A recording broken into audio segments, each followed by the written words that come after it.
El presidente Barack Obama, el presidente de Estados Unidos, ha anunciado la intención de atacar Siria de forma limitada por el supuesto uso de armas de destrucción masiva en contra de la población civil, es decir, por la supuesta participación de Bashar al-Assad en esta situación.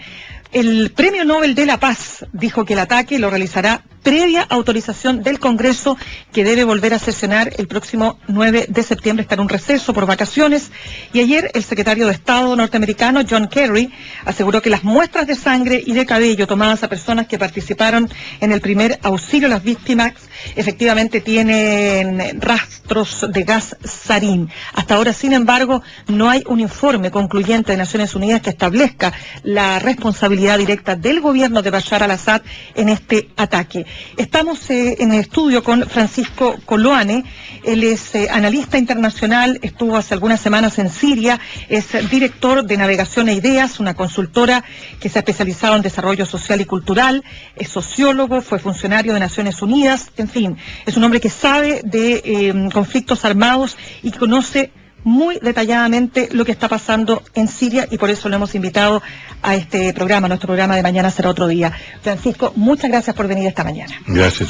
Francisco, anoche veíamos un reportaje de Televisión Nacional con Amaro Gómez Pablos, quien se adentró, digamos, un poco desde la frontera con Turquía hacia el interior de Siria, por un lado. Hemos estado muy atentos a lo que pasa en distintos puntos del mundo respecto de si interviene o no interviene Estados Unidos. Vimos lo que pasó con Gran Bretaña, que le negó al primer ministro David Cameron la aprobación para poder intervenir. Sin embargo, un socialdemócrata como François Hollande está dispuesto a intervenir, etcétera. Yo quiero saber, a tu juicio, respecto de tu visión, ¿qué pasa si efectivamente Estados Unidos interviene en Siria? Bueno, para que pueda intervenir tiene que ser un objetivo muy específico. No solamente apoyar a los grupos rebeldes que están en tierra, que son la tropa que se opone al gobierno de Assad. Tiene que ser un objetivo que ellos han descartado, pero yo no me imagino que tenga otra función más que atacar al primer blanco, que es un concepto bélico muy importante, que ellos no lo usan, pero se conocen, los especialistas lo conocemos. Atacar al primer blanco significa atacar el núcleo estratégico esencial del enemigo para que no tenga reacción. Eso significa Bashar al-Assad y el entorno, y su comando estratégico militar. No entiendo un ataque preventivo o un ataque quirúrgico específico que vaya solamente a instalaciones militares o a cuerpos, a volúmenes de construcción. Perdona, para que se entienda, es como que alguien dijera, ataquemos la moneda. ¿Es como algo parecido? La moneda y el Comando Central de las Fuerzas Armadas. Perfecto. Ahora, Francisco, tú has estado, estamos con Francisco Coloane, analista internacional, tú has estado en Siria. Yo quiero saber, ¿cómo ves tú desde adentro lo que está pasando? Porque aquí hay parecer ser dos mundos. El mundo que apoya a Bashar al-Assad y aquellos que señalan que Bashar al-Assad es un tirano y que ha sido el responsable de las más de 100.000 muertes que han ocurrido desde que estalló el conflicto en el 2011.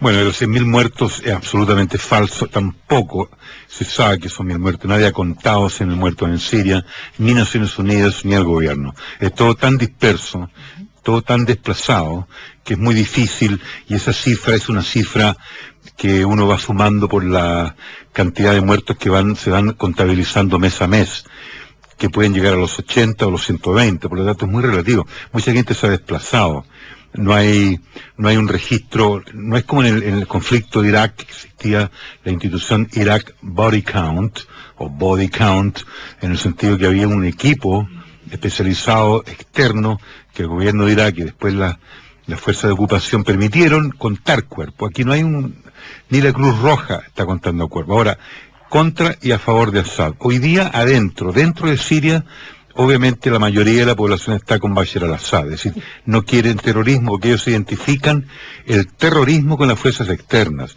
identifican el terrorismo con Estados Unidos, con Israel, con Francia, con Gran Bretaña, con la Liga Árabe, y con los países que están inyectando particularmente este contingente de terroristas, que es lo que realmente ha fallado en el cálculo de la Alianza Transatlántica, es decir, Estados Unidos y Europa Occidental. Es decir, si ellos hubieran efectivamente calculado un ejército partido en dos, para llamarlo guerra civil, yo te creo, Mirna, que efectivamente esto es una lucha paritaria o una lucha que pueda decir es un Estado dentro de un Estado dividido. Pero aquí no hay un Estado dividido porque un ejército haya traicionado en su conjunto, en su mitad, a Bashar al-Assad.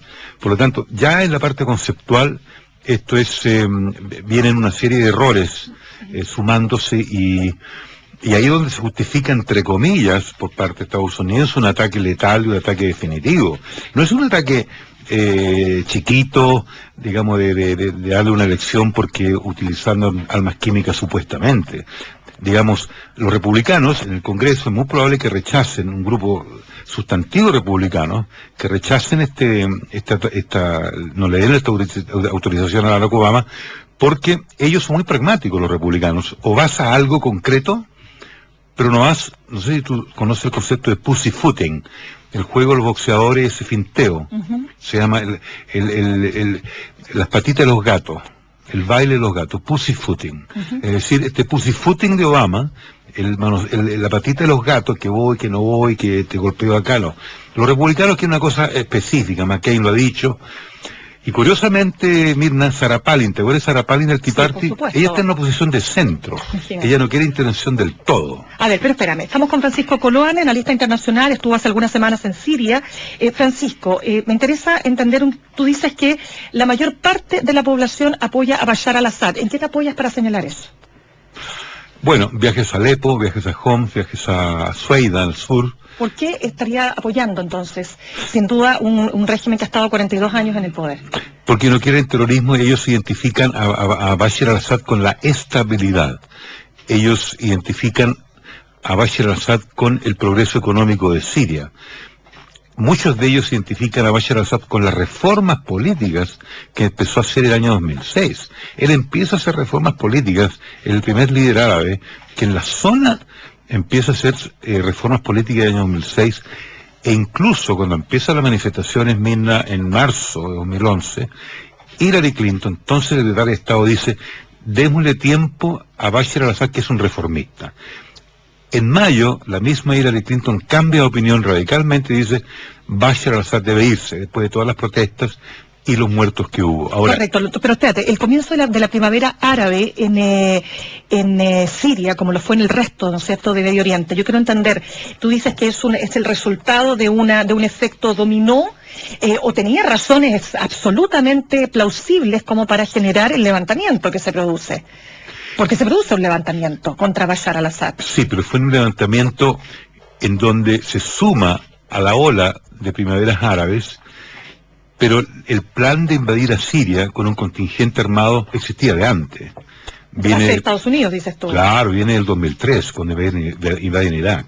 El plan de invadir a Siria, derrocar el régimen de Bashar al-Assad, es un plan antiguo de la Casa Blanca. ¿Y eso para qué? Porque Siria no puede existir como un Estado fuerte, una institución fuerte, estatal, con un ejército poderoso. Aliado de Irán, aliado de China, por supuesto. De alguna forma. De Rusia, de alguna forma. De alguna forma. No siempre, porque aquí se confunde que dicen que Siria pertenecía a la órbita soviética. Nunca fue así. Hay que hacer otro desmentido clarísimo eso. Ahí hay una gran falta de información. El hecho que no puede haber un Estado paralelo a Israel con fuerza paritaria a Israel excepto una nuclear. Y quedó demostrado en la guerra civil de 2006, en el enfrentamiento entre Hezbollah y el ejército de Israel en el Líbano, el 2006, el triunfo de esta guerra de 2 semanas con Israel, que es el gran triunfo de esta unidad Hezbollah-Siria en contra de Israel. Estamos con Francisco Coloane, analista internacional, estuvo hace algunas semanas en Siria analizando lo que está pasando al interior de ese país. Francisco, ¿quién es quién en este conflicto? Porque aquí los rebeldes, si bien sabemos que están también dentro de los rebeldes, están grupos yihadistas, está Al-Qaeda, no solo está Al-Qaeda, no solo están grupos yihadistas, también hay grupos que legítimamente quieren un gobierno distinto, quieren democracia, quieren participación. Entonces, ¿cómo podrías tú determinar, de acuerdo a lo que tú has visto allá, quién es quién en este conflicto? Bueno, por una parte está el Estado, representado por el presidente Bashar al-Assad, el ejército y las instituciones sirias. El resto es una fuerza política que se agrupa bajo la coalición nacional siria, que lo componen más o menos 10 agrupaciones que van desde los comunistas hasta lo equivalente al islamismo radical de derecha, que tratan de implantar un régimen clerical dentro de Siria. Esos son los políticos. Hay moderados también, ¿ah? Hay moderados de centro, hay abogados, académicos de derechos humanos que han adquirido un rol político. Estoy hablando de la fase política de la zona. Dentro de ello, existen también exiliados que se han opuesto siempre a Bashar al-Assad. Ahora, no existe una formalización, ¿no es cierto?, de la integración de los grupos terroristas en esta coalición. Los grupos terroristas se expresan más que nada en el sector armado, en el sector bélico. Sin embargo, la hermandad musulmana forma parte de esta coalición, pero de forma muy subrepticia, porque ellos trabajan también en forma subrepticia. Tú dices de la coalición de oposición a Bashar al-Assad. La coalición Correcto. política, claro. Pero espérate, ¿es posible neutralizar estos grupos terroristas como yihadistas, Al-Qaeda, en fin? Porque claramente en un conflicto de las características y de la fuerza que ha adquirido este conflicto, es decir, hoy día, más allá de quién tiene la fuerza, quién tiene el poder, que sin duda todavía sigue estando en manos de Bashar al-Assad, aquí hay una situación que va a prolongarse en el tiempo y se va a ir redefiniendo. La pregunta es, ¿hasta qué punto crees tú que la oposición tiene formas de bloquear y neutralizar a los grupos terroristas?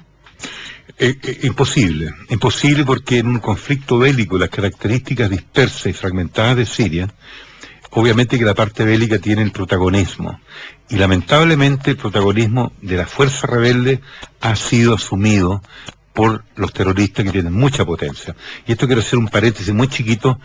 El terrorismo hay que visualizarlo como un consorcio de empresas subcontratadas. Y yo decía en forma de broma la otra vez, como Codelco. Codelco no puede solo, tiene que subcontratar. Y este es un tema inmenso, un tema que tiene la CIA, que tiene el Pentágono y fundamentalmente las fuerzas de inteligencia norteamericanas. Es decir, se dedicaron a subcontratar. Y este modelo de la subcontratación fue utilizado por Qatar y Saudi Arabia.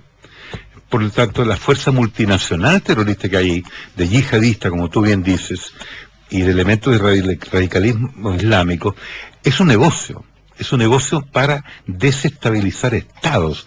Ese es el tema grave que se expresa en Afganistán, Pakistán. Y correcto, y si siendo ellos enemigos también de Estados Unidos, es decir, Correcto. estos yihadistas, Al-Qaeda, ¿de qué manera esta intervención, entre comillas, quirúrgica de Obama podría neutralizarlos? O sea, digamos que esa intervención no se vuelva en contra precisamente de los propios objetivos de Estados Unidos. Se puede volver ahora, pero ahí hay una pregunta que tiene que ver con inteligencia muy fina y muy profunda. El propósito es neutralizar Irán. El propósito es neutralizar Irán, y estas fuerzas yihadistas también pueden contribuir, ¿no es cierto?, a la desestabilización del gobierno de Irán, pero también pueden perfectamente, en forma de venganza, ¿no es cierto?, no se puede dejar de contemplar que van a atacar ciudades de Inglaterra, ciudades de Francia, ciudades de Estados Unidos, porque hay que entender, mira, que esto es la falla de un plan. Cuando tú fallas en un plan después de 2 años y medio y no hay recompensa, las fuerzas que tú contratas se transforman en una anarquía desesperada. Porque por mucho que haya una subcontratación y ciertos pactos, y tú pagues la acción terrorista, obviamente tú después le devuelves la mano a quien te contrató. Tú dices ¿el plan de quién? El plan de derribar a Bashar al-Assad. ¿Pero de parte de quién? De la Alianza Transatlántica, Estados Unidos. Claro.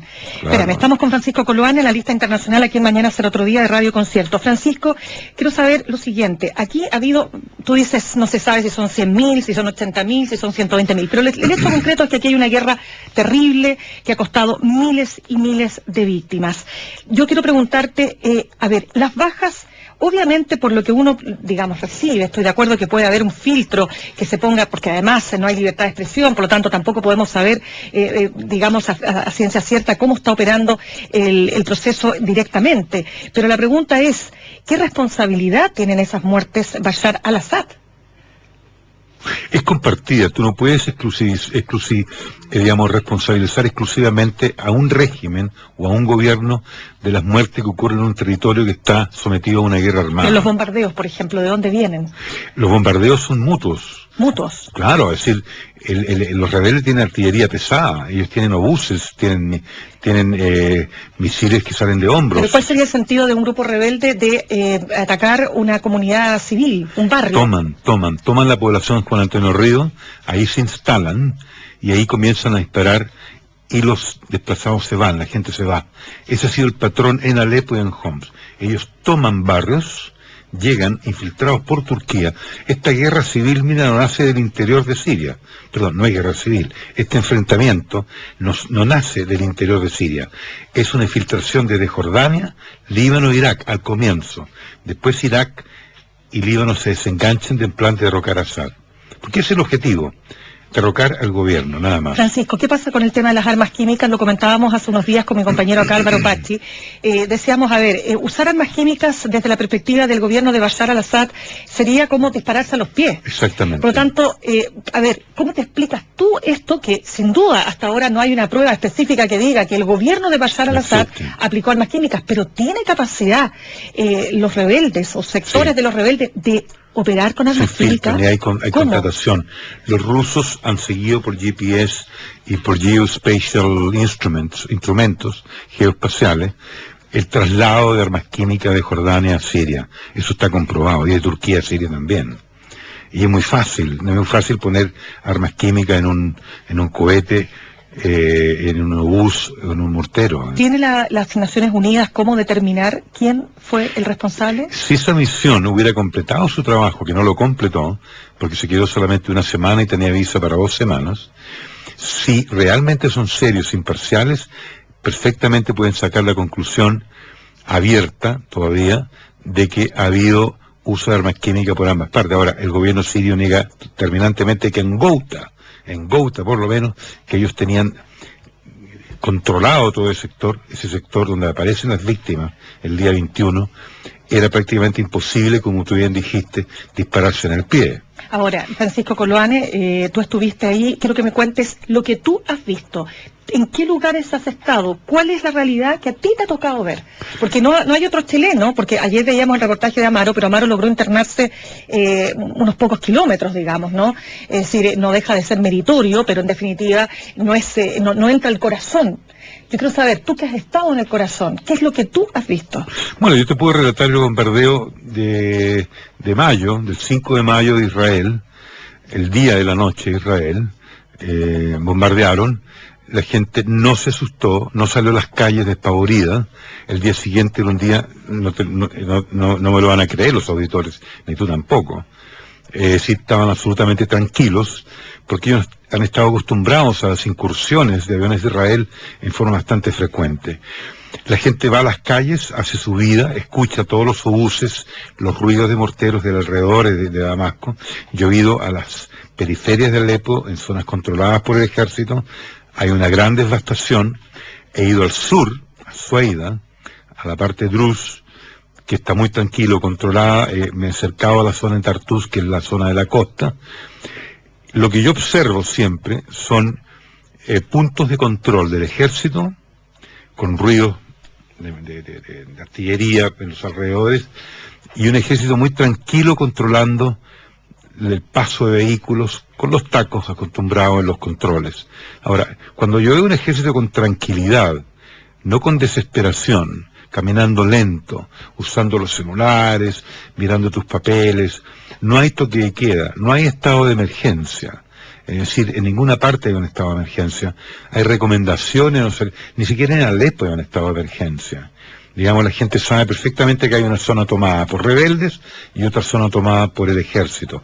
Entonces, esto es una guerra muy fragmentada en base a desplazamientos en zonas rurales más que nada, y la mayor parte de las zonas urbanas están siendo controladas por el ejército sirio. Tú me preguntabas el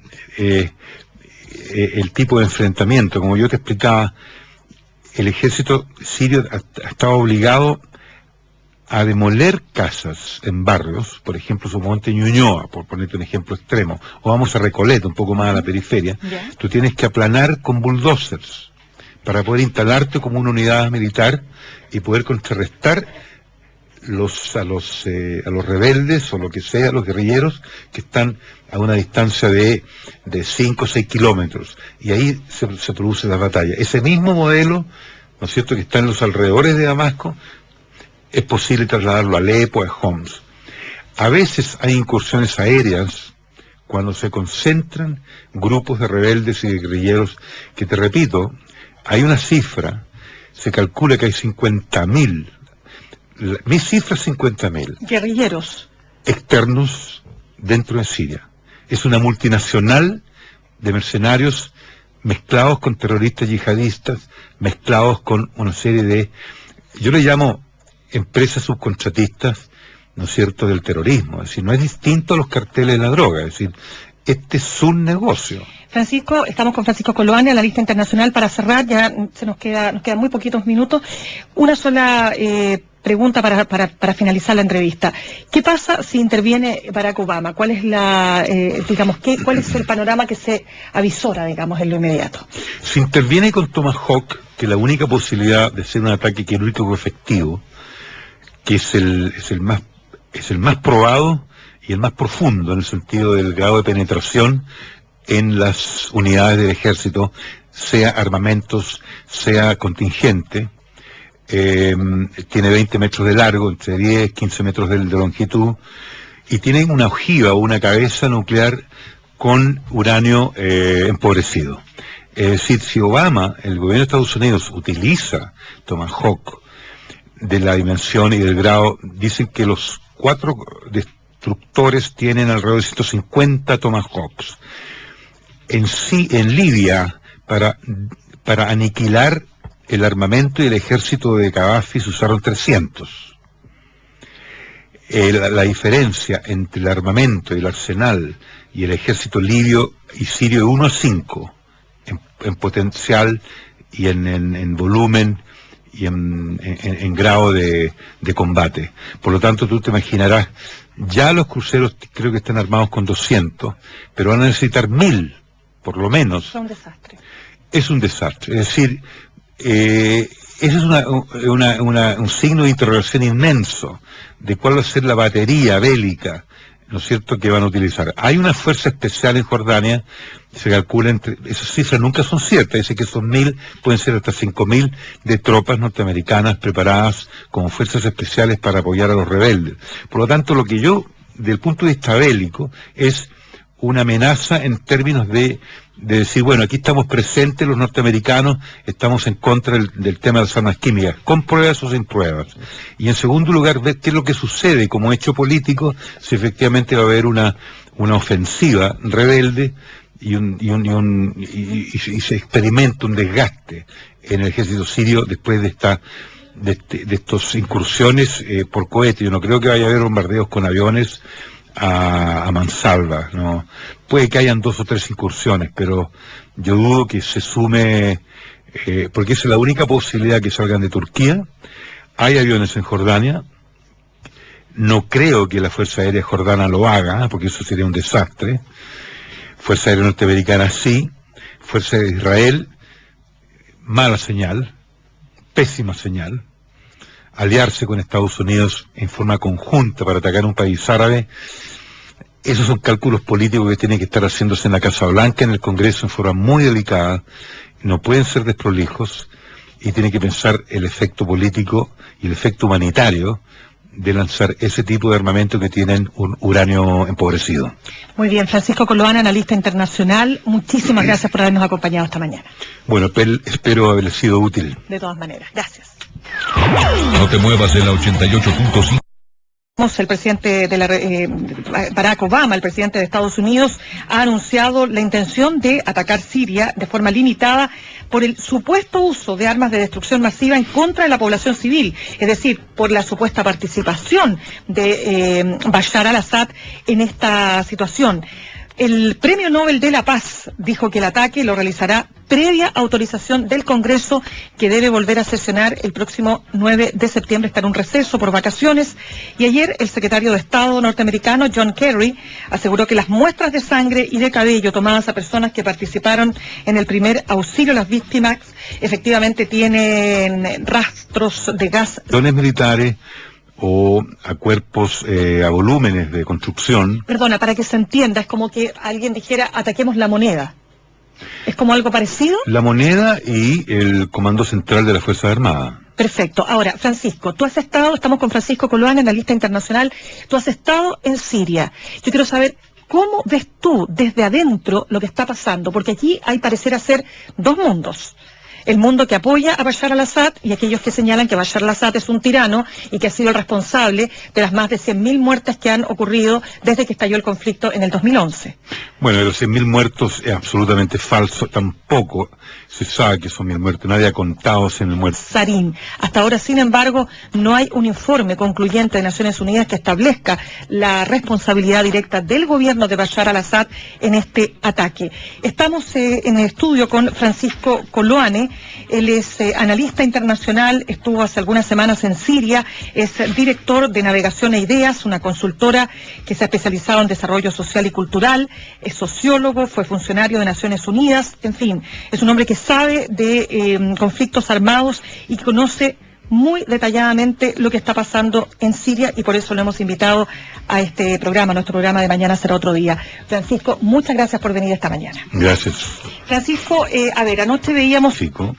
No solamente apoyar a los grupos rebeldes que están en tierra, que son la tropa que se opone al gobierno de Assad, tiene que ser un objetivo que ellos han descartado, pero yo no me imagino que tenga otra función más que atacar el primer blanco, que es un concepto bélico muy importante que ellos no lo usan, pero se conocen, los especialistas lo conocemos. Atacar el primer blanco significa atacar el núcleo estratégico esencial del enemigo para que no tenga reacción. Eso significa Bashar al-Assad y el entorno, y su comando estratégico militar. No entiendo un ataque preventivo o un ataque quirúrgico específico que vaya solamente a instalación. Es un reportaje de Televisión Nacional con Amaro Gómez Pablos, quien se adentró, digamos, un poco desde la frontera con Turquía hacia el interior de Siria, por un lado. Hemos estado muy atentos a lo que pasa en distintos puntos del mundo respecto de si interviene o no interviene Estados Unidos. Vimos lo que pasó con Gran Bretaña, que le negó al primer ministro David Cameron la aprobación para poder intervenir. Sin embargo, un socialdemócrata como François Hollande está dispuesto a intervenir, etcétera. Yo quiero saber, a tu juicio, respecto de tu visión, ¿qué pasa si efectivamente Estados Unidos interviene en Siria? Bueno, para que pueda intervenir tiene que ser un objetivo muy específico.